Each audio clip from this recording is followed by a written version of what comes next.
basketball-sized object heading toward her. It appears to be just above the highway surface. And as they're coming at each other, the closing rate's pretty great.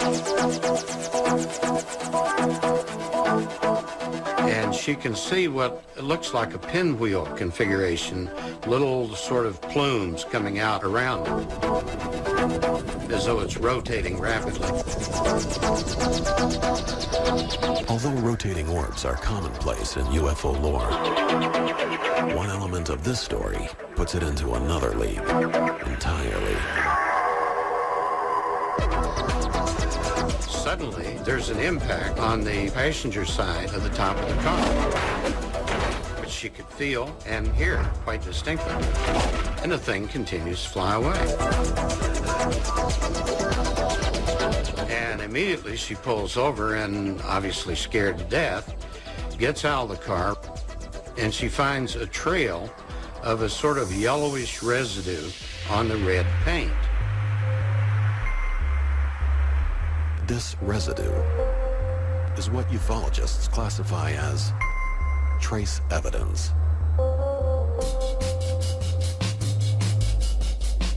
Actually, what we're looking at are the fingerprints of UFOs. This is something that they generate as a solid mass. Whether it's a burn circle, burn ring, vegetation that doesn't grow anymore, whatever. There's a physical effect. It's not just an observation by the eyeballs. Something you can go to after the saucer is left. In the Michigan case, the trace evidence, the tan residue located on the car, is subjected to a thorough forensic analysis by an analytical chemist who specializes in identifying materials. I found that the tan material is composed of a metal oxide, and I couldn't really specifically identify it. Then there was also a celluloidal material. That's a material related to plants, probably natural origin. This natural material that Phyllis Budinger discovers may be a clue to the object's origin. It was almost plant-like in nature, and yet it had other indications that it was mechanical.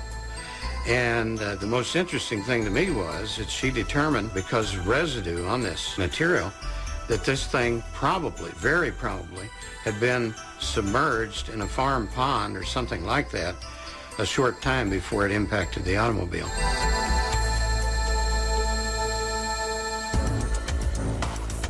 Budinger rules out a small meteor and a foreign object from the road. She further concludes that whatever the object's origin may be, it carried no heat and was of an extremely low mass. It's really a wild guess, but clearly I cannot think of any natural phenomena coming from the sky and leaving the dirt like that and not also causing a lot of damage to the car. So it's truly a mystery. This event is just one of more than 3,000 incidents that have been categorized as trace cases since the 1960s. Despite the ongoing debate between skeptics and believers, trace evidence offers up proof of scientific abnormalities. Abnormalities that have yet to be explained. Today, the UFO community pays tribute to one man for bringing trace cases to the forefront of scientific scrutiny. Northwestern University astronomer and U.S. government UFO consultant, Dr. J. Allen Hynek. So he turned on a lot of people to do something besides just report UFOs. He said, specialize, specialize, specialize. Come up with something that you can do that somebody else can't. And he's the one that actually stimulated the study of trace cases. Allen Hynek and I, as we went through the years, became very, very good friends. And he believed that so many things were going on that they had to be categorized. And because we were throwing a lot of things into one basket, and you're going all the way from a light in the sky to a landing and little guys. Out of these UFO cases, Dr. Hynek and Phillips agree that the most startling evidence came from the trace cases. They believe that this scientific evidence could be the key to solving the UFO riddle.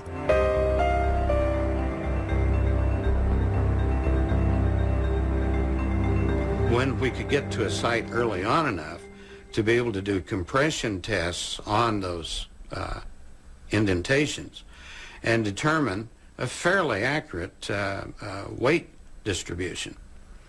And the weights that you would come up with on the egg-shaped objects would be on the order of 14, 15 tons, and the classic disc about 8 to 10 tons. These early observations led Dr. Hynek and Phillips to the belief that they were onto something big. Then, in 1964, an event in Socorro, New Mexico, changed their entire approach to the UFO topic. There was a police officer, Lonnie Zamora. He was driving his police car. He heard a noise and he thought somebody had blown up a dynamite shack or something. Being a cop, he has that curiosity factor. Something happened out of the ordinary. What was that flash? Comes up over a little rise. There, about 75 yards from him, is an object sitting on the ground. He sees this sort of egg-shaped craft sitting on the ground with what seemed to be two child-sized beings next to it in one-piece outfits. And it took off with a roar, which scared the bejeebers out of him, as you can imagine. A subsequent investigation of UFOs by the United States Air Force found physical trace evidence that supported Officer Zamora's testimony. This included a quadrangle formation of landing legs, 4 impressions in the ground from the craft's ladder, and finally, 4 footprints from the small beings that were observed by Zamora. The case is still carried as an unknown in the Air Force files, and believe me, they tried everything to put something conventional in there. Couldn't do it. As time passed, Phillips says he came across thousands of cases that supported the reality of the UFO phenomenon. But ultimately, it would be an obscure event in rural Kansas and a single Polaroid photograph that would change everything. She took the only photograph I've ever seen of a luminous sight taken within 10 minutes of the ascent of an object.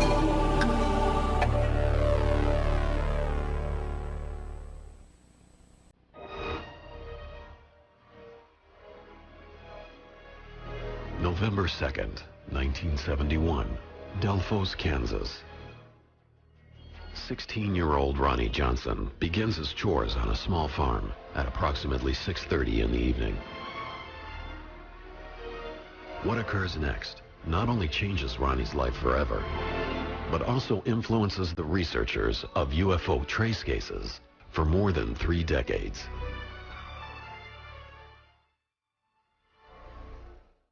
As he's working, suddenly he hears a noise, which sounds, he said, like a large, out-of-balance washing machine.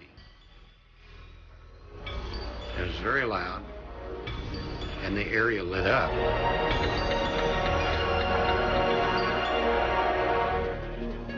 And there, hovering about 5 feet above the ground, was an object some 8 feet in diameter, the top of which was about 10 feet above the ground. It was brilliantly glowing in multi-colors. No particular color at any particular time. Ronnie stands in fear as he watches the object. Toward the end of this period, The brightness of the object increased, the sound increased, and the glow at the base of the object increased. And the glow at the base of this thing appeared to be like a shimmering steam that was falling from the base toward the ground. And as he watched, it flared up in brightness and it blinded him as it took on. He could hear the sound receding to the south slowly. And finally started regaining his vision, ran to the house, told his parents. They ran outside, also saw the object.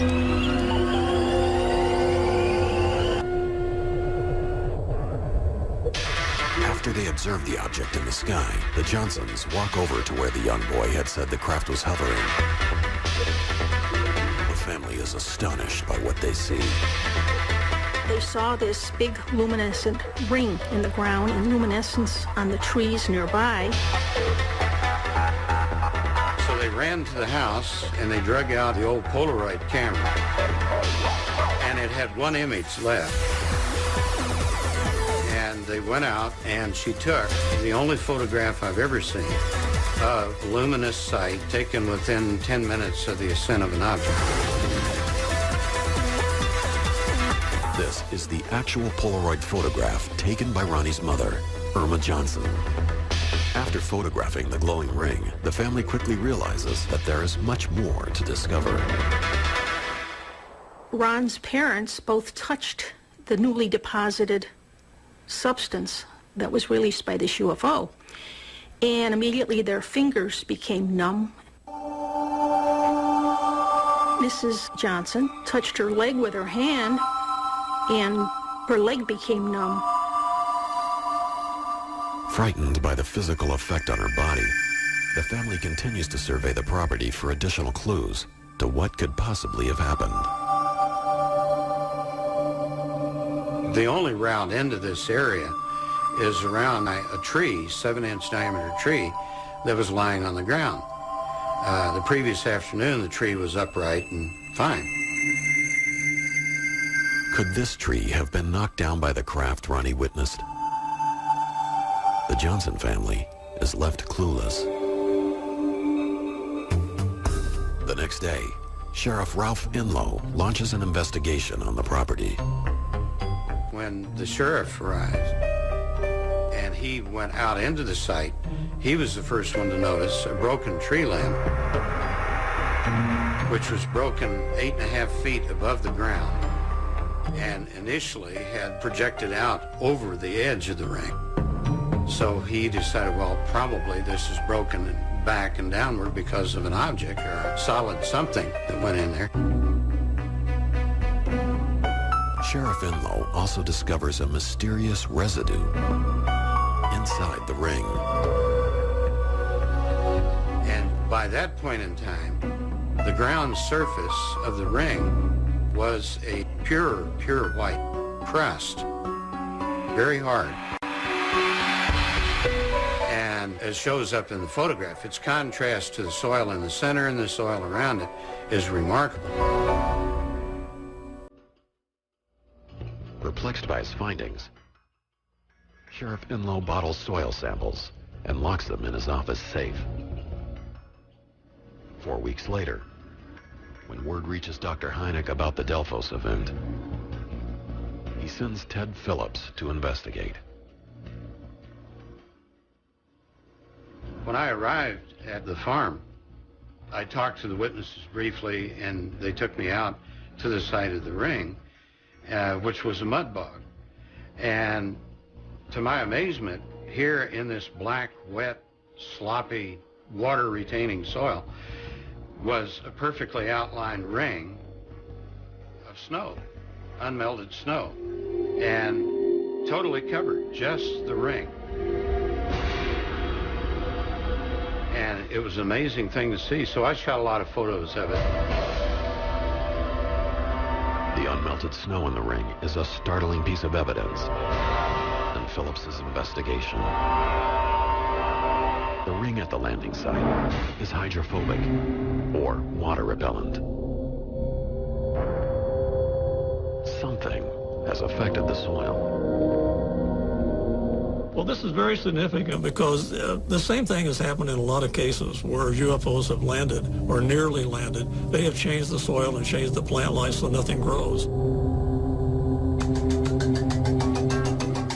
Phillips approaches Delphos and other UFO trace cases with the same meticulous and detailed method of a crime scene investigator. In a crime scene investigation, the predominant theory is that you cannot walk into a crime scene and leave without taking something with you and or leaving something behind. And it's up to the investigator or the crime scene tech to find out what that was. Same thing holds true in a UFO incident and when you have trace evidence. So the first thing you do is photograph everything before you disturb any part of the crime scene. And so after I had done all the necessary photography, I started laying out lines and getting measurements to get the exact size of the ring. After I had gone thoroughly over the ring, I started looking over the other area with the family kind of taking me, okay, this happened here, this happened there. Although no sign of a hoax is apparent at the scene, in Delphos, Phillips scrutinizes the Polaroid photograph taken by Mrs. Johnson. I tried many times to reproduce the Polaroid image shot that night. It's just not possible. I've tried everything, and again, using the same camera, the same film, same lighting conditions, with and without flash, and it's just not possible. Intrigued by his findings at the site, Phillips returns to Dr. Hynek with nearly 40 pounds of soil samples and more than 100 photographs. So what was it on the ground? I shook it up, and the water turned red. And I thought, oh my God, there's something here. You know, it shook me up for a day or so when I realized that, yes, there is something there.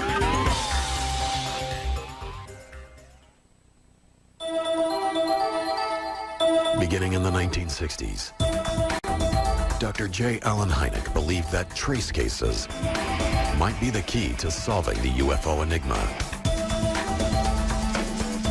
In 1971, in the small town of Delphos, Kansas, a UFO encounter set the bar for trace case examination.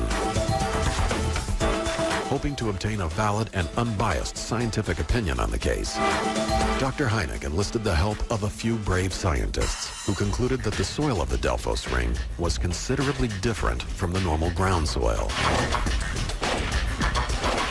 But the next breakthrough in the Delphos analysis would not come for more than 20 years, when Ted Phillips met analytical chemist Phyllis Budinger.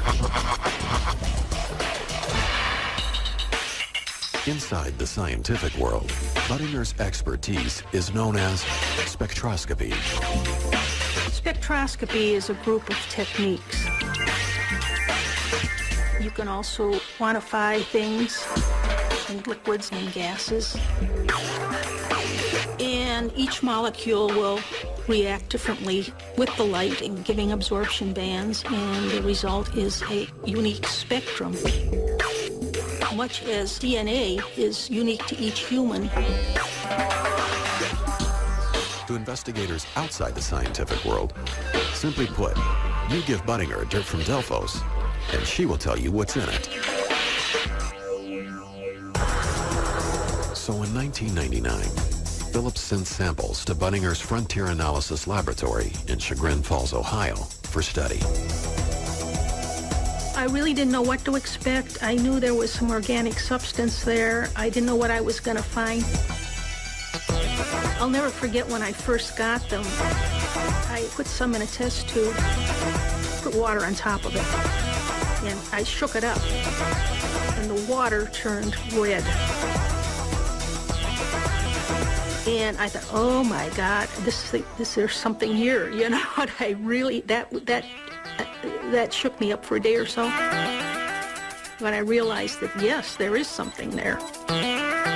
Astonished by her first observation, Budinger is also surprised that the soil is still hydrophobic or water repellent, even 30 years after the event.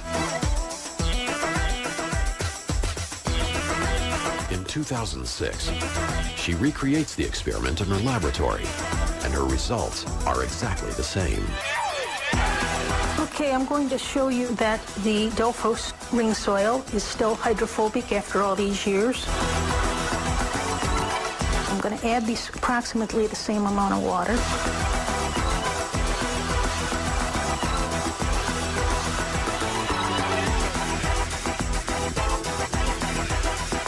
The water extract on the top is a much darker color than that of the control sample.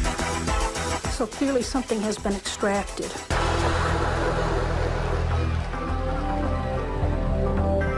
On subsequent trips to the Delphos site over a period of 10 years, Phillips noted that the ring on the ground remained visible and that no new plant life was able to grow.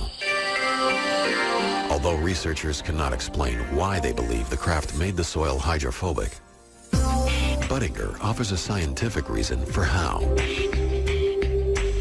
There was organic material coated on the surface of the soil that made it hydrophobic.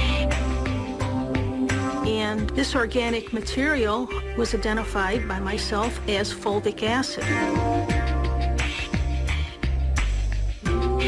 Fulvic acid is a naturally occurring substance found in the ground during plant decomposition. It can cause soil rejuvenation and can be an excellent supplement to fertilizer. Although fulvic acid is found naturally in soil, Budinger believes the amount of it in the Delphos ring is anything but natural. Fulvic acid would not be in the concentrations that is naturally occurring. It was added. It's part of a release of something. There is no natural explanation for these high levels of fulvic acid in the soil. I really don't know where it came from. This unexplained release of fulvic acid is not the only abnormality that Budinger discovered in the Delphos soil sample. High levels of oxalic acid, which is a known skin and eye irritant, were also found to be present in the soil. Oxalic acid could account for the numbing effects on Mrs. Johnson's fingers and leg that lasted for the remainder of her life.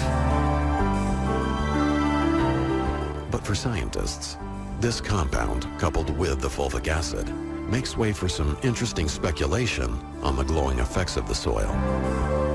I think that the substance came when it was being released from the craft, is that the craft's propulsion system created an ionic field which excited the material.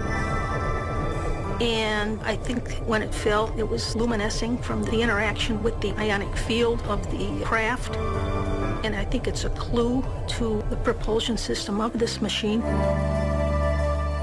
Budinger's theory and analysis have motivated investigators and researchers to come up with some type of scientific explanation.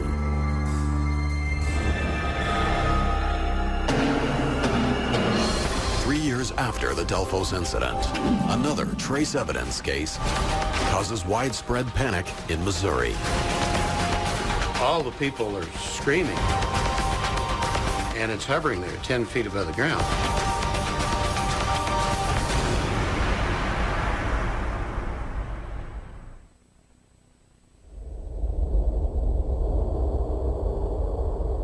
They are the clues left behind.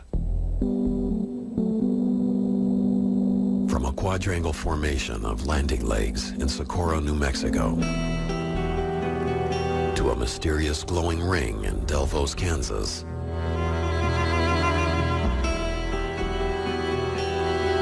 since 1964, there have been thousands of cases of UFO trace evidence. To field investigator Ted Phillips, these common trace characteristics he has discovered support the reality of UFOs. And in the hundreds of cases I've personally investigated, my conclusion is that we're dealing with a device a machine of mass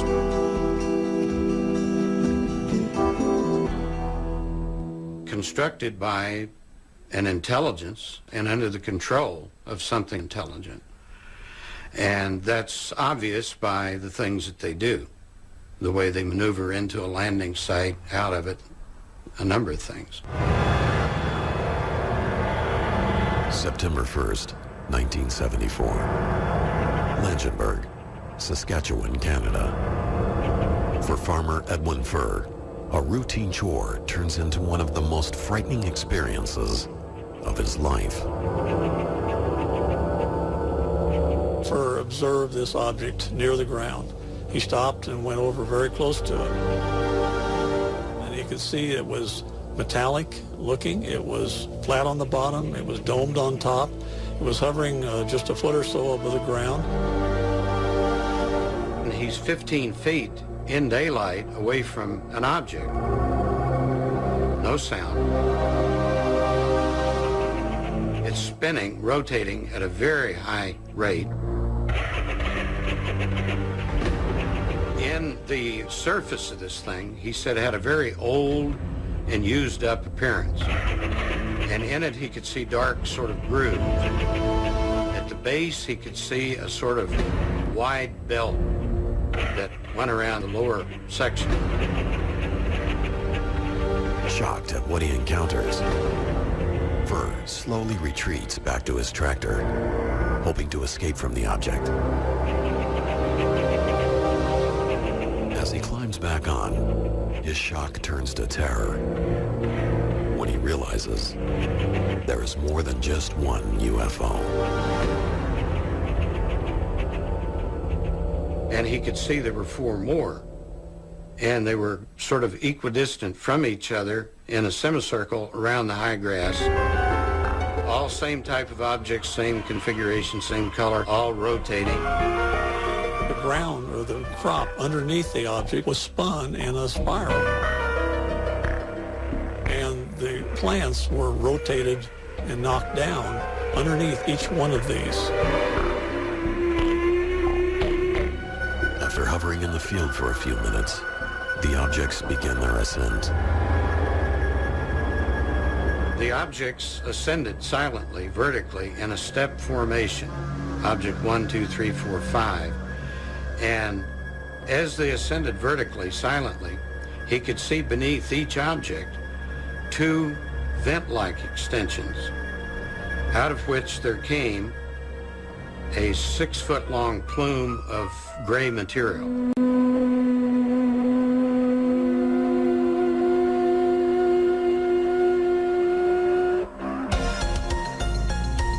Shortly after, the objects disappeared.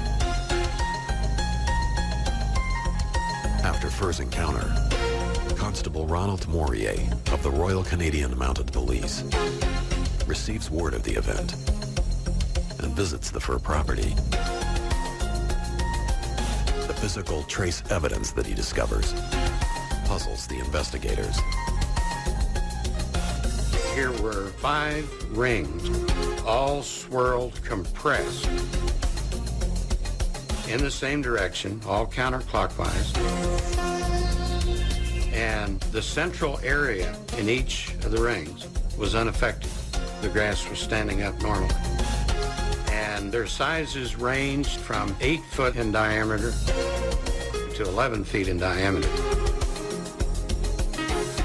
And Morier's conclusion, after a full and extensive investigation, impressed me considerably. He said, this really happened, and whatever made these rings came out of the air and left the same way. And that pretty well says it.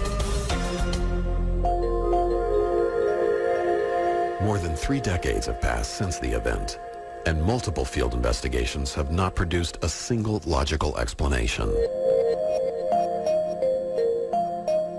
Throughout the 1970s alone, Phillips catalogs more than 400 events similar to the Langenburg case.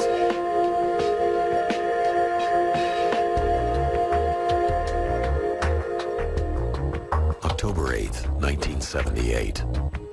Cato, Missouri. a grandmother and her grandchild witness a mysterious object in the field that catches their attention.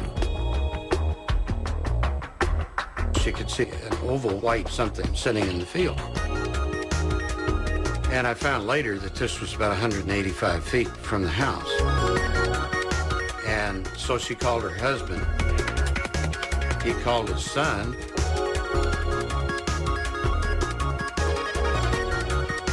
And it wasn't doing anything. It was just sitting there. The neat part is they came up with the explanation that it must be a piece of metal that blew in there in a storm.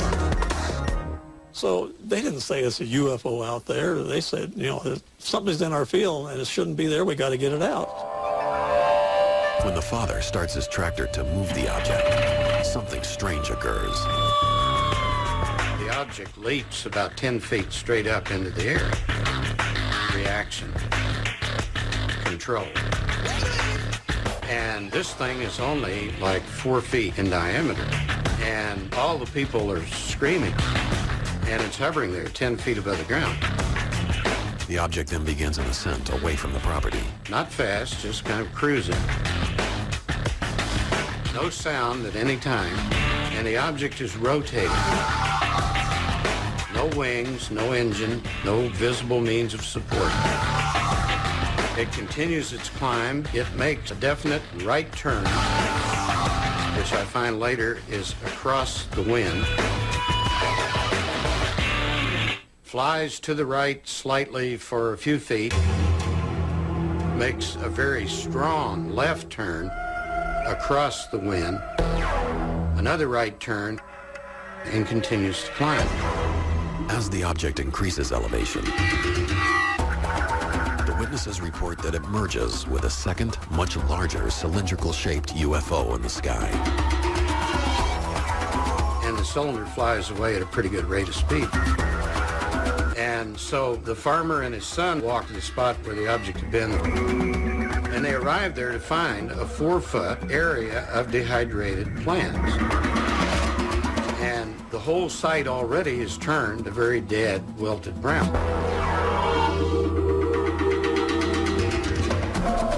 The physical characteristics left behind by the UFO in Cato makes it a classic trace case. This photograph, taken only a few minutes after the event, proves to Phillips that something unexplained took place on the farm in Cato, and he wants to find out what it was. The site basically is oval. The grass immediately surrounding it is lush green, perfectly healthy. Not another spot in the entire field that looks like this area. And at the outside edge of the site, near these two little impacted craters, bull nettle plants, which are large-leafed, very tough plants.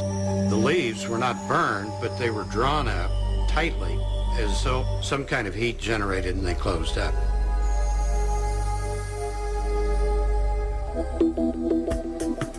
To Phillips, this discovery could be evidence of the craft's propulsion disturbing the Earth. But there is an additional scientific anomaly that investigators have yet to explain. Craters were about 1.25 inches deep in some very hard soil. So I don't know if this occurred on landing or if it occurred on ascent. But no sound was ever heard at any time indicating any kind of propulsion system. And yet it had to exist for this 4-foot object to cross the wind 3 times. In the course of Phillips's investigations, trace cases like the Cato event consist mostly of physical effects left behind on the ground. But in 1979, a mysterious object not only leaves trace evidence, it nearly kills a Minnesota deputy sheriff. I believe that something extraterrestrial really did happen here. Nobody's ever been able to prove that it was something different. Now, investigators look over the actual patrol car and find new evidence. So this actually has flexed in and back out, as though there was sort of a suction, Something like that. pulled it out. Yep. I mean, that's incredible.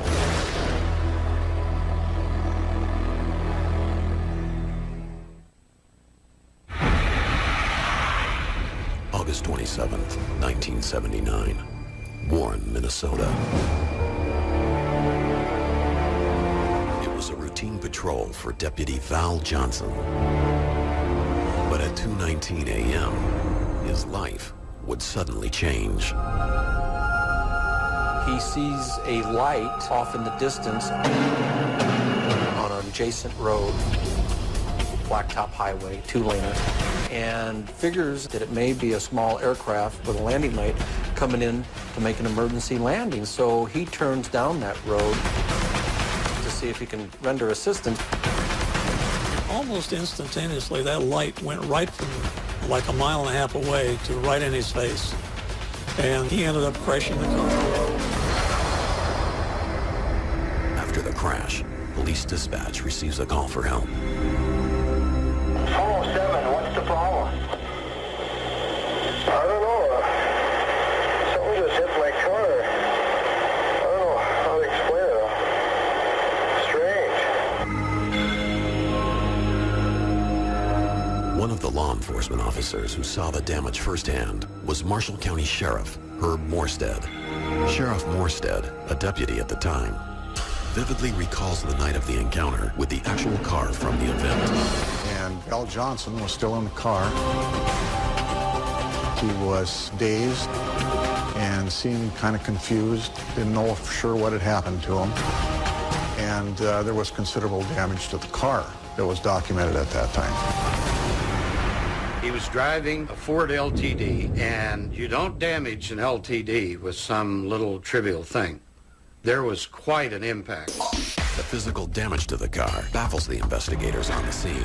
To look down, first damage was done to the headlight of the car. It's busted. It's in the original condition it was from that night. The interesting thing is you can see by looking at the headlight, there's no deer hair or debris or anything in there that would explain how the damage was done. And then as you move up on the car onto the hood, there's a round dent in the hood. And further up on the windshield is busted and cracked quite severely. Again, there's no evidence of any rocks or debris or anything that would have broke this windshield. And further on in the car, up on the roof, there's one of the lenses from the warning lights is busted. And behind that are the two antennas that were damaged. The interesting part on these antennas was right where the antenna bends, there were bugs attached to that antenna, which would indicate that nobody could have physically or used a tool to bend that antenna because they would had to disturb those bugs. The effects of Deputy Johnson's alleged UFO encounter go beyond the damage to his police cruiser. Later on, the investigation continued. Val Johnson was found to have had what they call welder's burn to his eyes, supposedly from the light that he had encountered. One of the other things that was curious is the watch on his wrist and the car clock both stopped for 14 minutes. That's kind of an interesting piece of evidence. For what most people don't know, though, a lot of cops will synchronize their watches with dispatch, the car clock, and then their private timepiece, so that all three were operating at the same time, so that in the course of your night you made notations in reference to a case that it would be as accurate as possible. I wish I knew what happened during the 14 minutes that these two timepieces were affected. But there is, again, a lot of room for speculation, scientific speculation, of what happens when a person's involved in something like this. Deputy Johnson's squad car has been put on display at the Marshall County Historical Society Museum. Phillips has traveled more than 1,000 miles exclusively for this History Channel program in order to see the damage firsthand. Phillips arrives in Warren, Minnesota, and receives a personal guided tour of the squad car by Sheriff Morstead. I've looked at photos of this so many times, it's like I've actually seen it. And that's incredible. Phillips is then startled by a new piece of evidence given by the sheriff. The windshield has probably got the most damage. It's damage that was caused by a force pushing that windshield in and then back out again. Really? Yeah. So this actually has flexed in and back out, as though there was sort of a suction, Something like that. pulled it out. Yep. I mean, that's incredible.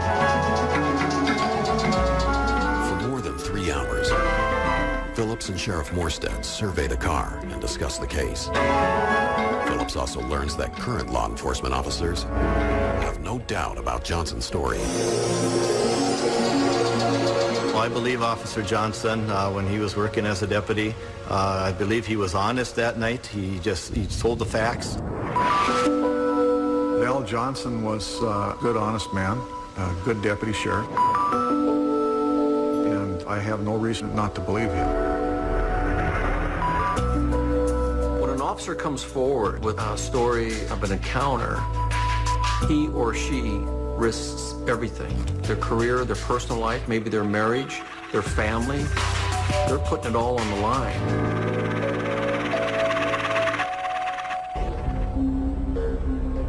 Phillips has now reopened his investigation into the Minnesota encounter in hopes of finding out what really happened in the early morning hours of August 27th, 1979.